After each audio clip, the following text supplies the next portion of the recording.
for tuning in to Hacks and Hobbies with your host, Junaid. In Season 2 of Hacks and Hobbies, we're visited by our amazing guests coming from all walks of life who want to learn their story, their struggles, and their journey on how they got to where they are today. So stick around. So this is the last week of May, and there's way too many awesome things coming down the pike. Last week, as in not this week, last week, you got to listen to some really amazing folks. You learned about their journeys, as well as learn some basics around video production and tools available to make your life super easy. Besides getting some knowledge and building some connections, I also got to talk to some really cool people that have had experiences in book publishing, as well as in the process of getting there. Some of the guests have never been on a podcast before and found it super amusing to simply just talk about their favorite subjects with people they absolutely love. So being on the podcast is absolutely exciting because they get to share their story on my podcast for you guys. It is super important to share these stories and get to know on what intrigues them to take the actions that they do every single day. So last week was a great one. We got to listen to Antoine, Airoldi, Robert J. Moore, Doug Cohen, and Sonny Tannan. But guess what? This week we have another 4 amazing and awesome guests. So before we get into our new guests for this week, let's do a little update on beekeeping. So I'd mentioned that I was going to take a look inside the beehives and see how they're doing. And it had been about 3 weeks since I installed the new hives. I split the main Alexandria hive into 3 separate hives. So I took a look inside the hive and I opened up Alexandria point 1. I don't even know. I have to still name them. So if you have a name that I can use 3 different names for the hives, that would be awesome. To send an email to Junaid@hacksandhobbies.com. All right. So I opened up the hive. I had to, of course, remove the feeder bottles, and they've gone into one of the feeder bottles, which is halfway done. The other 2 feeder bottles were probably 1/4 used. So they are taking in that sugar water and storing it for use.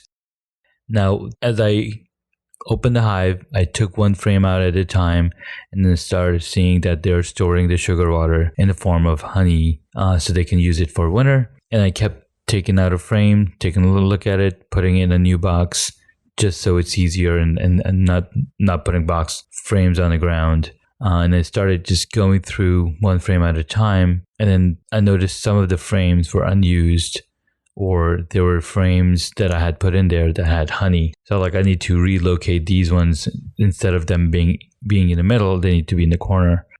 Then I started seeing brood, capped brood. So capped brood is a sign that your queen bee is laying eggs. Of course, if you can see eggs or larvae, that's also a really good sign.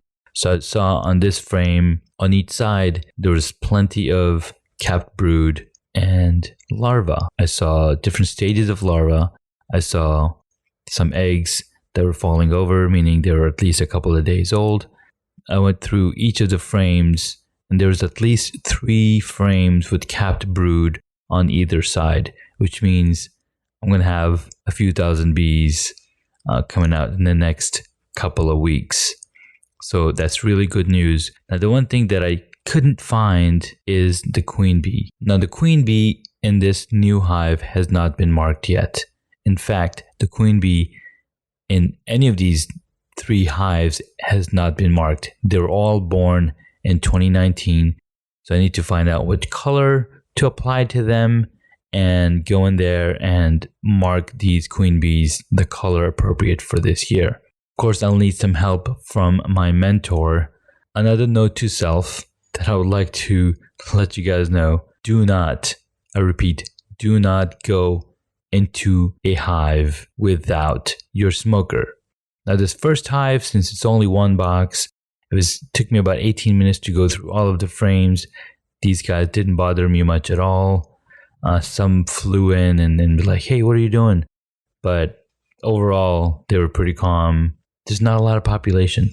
So I closed this off, and then I was like, all right, let's take a look at Alexandria Original. Alexandria Original is the biggest hive that I have right now. It's got at least 3 honey supers from what it seems. There's at least 3 boxes, at least 2 boxes that are full of honey. At least, I would say 80% maybe. And the other thing that I noticed is some of the frames that I put in there are still empty. And I was like, why are these frames still empty? They haven't drawn out. They haven't finished drawing it out. So that's kind of concerning to me. So I was like, all right, that's fine. Let's keep on going. So I looked at the top box. The top box had a few frames full of honey, and they're still bringing nectar in and storing it as honey, capping it up, and moving on to the next cell. What's cool is some of these frames were still empty. So I was like, all right, that's fine. Let them build it out. So then I moved this box over. Then I was like, all right, let's take a look at our flow hive, because our flow hive is the second box from the top. Looked in there. They're still working. There's a lot of work for them to be done. I'm wondering if I need to spray it with some special liquid so they adapt to it more. But overall, looks like they're doing okay. So I moved this box over to my resting bench. Then comes the craziness. All right, so I remove. So now I'm going into the actual hive where all the bees are hanging out, where the queen is laying eggs. And so I removed the queen excluder, put it down on the ground. Now remember, I still do not have a smoker with me. I'm like, all right, I'm going to be really gentle, really kind. And I start taking out the frames, honey-filled frames, honey-filled frames, honey-filled frames. And I'm starting to put them in another box, an empty box that I take with me. And I was like, all right, this is interesting. There's a lot of capped honey underneath the queen excluder. I'm like, all right, that's fine. And then I started seeing some brood. I see drone brood. I see regular brood, and I'm looking through. They're doing fine, and I moved this over to the next box, and I was like, all right, let me remove this whole box because it looks like this has mainly honey in here as well.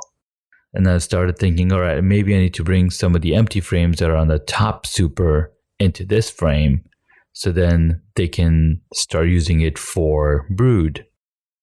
Now I'm down to the last box. And the bees are kind of getting angry and like, what is going on? They're like pumping, bunching on me. And as I'm removing the frames, maybe I heard a bee or two.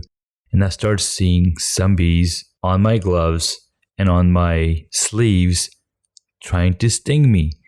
And it's really interesting to see them sting. Like their entire abdomen is turned around and they're trying to sting you. I'm like, oh my God. I started a little bit freaking out. I was like, all right, I'm okay. And I basically push off the bee off my hand, my sleeve, and they go away. I'm like, all right, I don't want you to die, just go. Because they are not penetrating into mammalian skin, and they're just poking, into the cotton of my sleeve, they're able to pull out their stinger without it detaching from their bodies. I did notice some of them pooped on my sleeves also. It's like, all right, you guys are fine. So I keep continuing to go into one frame at a time. And then I finally found the new queen. Pretty as anything, golden yellow.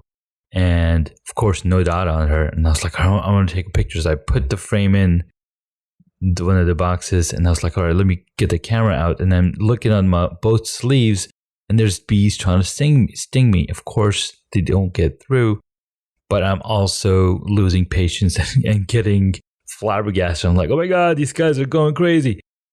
And then finally I was like, all right, I'm going to take a pause, try to put this thing back together. But before I put it back together, I was like, all right, I can't put it back together because there's bees on top of the boxes where the 2 boxes meet. I can't really put them back together. So I started putting the frames back into the original hive. into the second box, into the first box, and I've got it all in. I'm like, all right, I'm going to step back. And I was like, there's all these bees on my hands. They're starting, and now I'm starting panicking. So I'm like, all right, I'm going to need to dust these bees off of my fingers. And I quickly like shook my hands, and more bees are attracted. I'm like, all right, I need to run from here. So I start running away slowly, and I still see there's bees on my sleeve area, none on my fingers. And I immediately put my fingers and my hands on the ground into the chipwood that I have, try to shake the scent away, but then there's still bees. So I was like, now I'm going to kill them. So I squeezed and I killed a few bees that were on me as I walked away from the beehive. I'm like, all right, I need to go get my smoker and calm these girls down because they're not liking what's happening right now. So I step away, I go to my garage, I find the smoker, and I was like, there needs to be a lighter in the garage. So I had to like take my shoes off or put covers on my shoes, go in the basement, get the lighter, bring it back up. All right, I need to light a fire in this smoker. It's a painful process to get the smoker going, but it is absolutely important that you do. So don't forget, never go into a big hive without a smoker and your gear on, because you will get stinging. And I've seen that happen to my mentor. He's got stung multiple times every time he's come to my apiary. So anyways, I got the smoker going. Before I went to go to the smoker, I'm dealing with these crazy bees. My son comes and walks up without anything on. He's like, Dad, can I go play? I was like, dude, can you see these bees are going crazy? Anytime there's an open beehive, do not approach it without any protection. So I like buzzed him off and I was like, yes, you can go play. So I come back with the smoker. I start smoking the bees off of the sides of the beehive so I can close them up. And be like, all right, I'm sorry. Close this off and get into basically putting the entire beehive back together. So yeah, that was a very crazy experience. I can remember, I can still see some bees on my arms and not my arms, but my sleeves, basically towards right where the glove goes underneath. So these gloves that I wear, they're like longer gloves. They go past where my watch is. And then I have the sleeve part up there. And then on top of that, I put my watch. So it's got like a double seal going on. So they're trying to lift off the sleeve part. And I'm like, all right, let me get in there. And it's really crazy how their wings are buzzing really hard. And then they're like trying to sting. I'm like, whoa, dude, this is next level experience.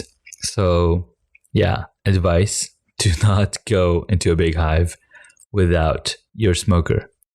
So yeah, that was a pretty exciting experience. Now I didn't get a chance to go to the third hive. The third hive has a super on top and the regular beehive on the bottom. I want to see how much brood activity they have.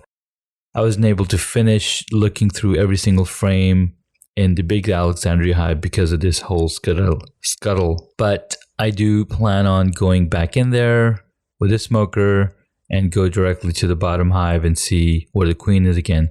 Now, I might do that when Nate comes in and we'll mark the queen. I think it's red color for this year. Anyways, that's the update on beekeeping. So let's quickly go over some of the podcasts interviews that are coming for you to enjoy this week. On Tuesday, we have Michelle. She's a social media consultant, a videographer, a writer, and a storyteller. I met her through LinkedIn local events, and she's been doing some amazing things on LinkedIn, building up connections and telling really amazing stories.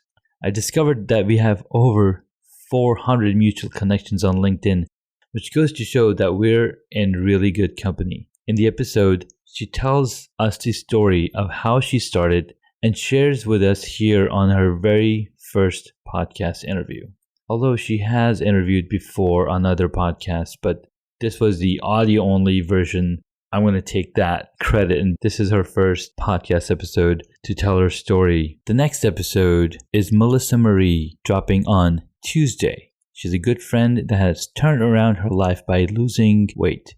She tells us the biggest reason behind why she decided to make this change. See, a lot of the times, the why is what will keep you going. Because if that why is not strong enough, every action we take ends up becoming a fad, or it's just a fad that we're following. And so you just don't continue to keep on going. Like, oh, everybody's starting a podcast, I should have one too. But if you don't keep going, and if you don't have a strong enough why, you're going to drop it in a year's time. Or, I don't know, maybe you continue doing it for a month or 2 months or 3 months. It all comes down to, is your why strong enough? Are you reaching out to the audience that are going to help you make this something that's going to keep on going? So check out this episode to learn Melissa's stories and the actions she took to keep going and living a healthy lifestyle. Next up, I get to speak with my brother-in-law and a good friend that helps me bounce ideas off of. He got me into snowboarding, which I haven't done quite some time actually. But he's also a software engineer and an artist. When I first saw him draw Batman with his pencil, I was like, whoa, that's so awesome. So we get to touch a little bit on that. He's a father of 2 and recently completed a trifecta of the Spartan races. He's earned the trifecta award for the Spartan races because he participated in 3 separate Spartan races last year in 2018. So in this episode, we get to learn a little bit about him, a little bit about how he got into training for these races, as they require a lot of work. For Friday, we have Ahmed Qureshi. He's a longtime athlete and one of the top cyclists in our Team Velocipede cycling group. He's won multiple trophies for triathlons and bike races over the years. So we get to talk about his little history, his little journey into cycling, and then we get into some healthy keto eating. He's amassed a ton of knowledge on this subject and is going to share some awesome stuff on here. That's it for now. Thank you so much for listening and tuning into this episode. I know this was a short episode, but I just wanted to get some update out to you guys and let you know who's going to be up and coming tomorrow, the day after that, and then Friday. So thank you so much for tuning in.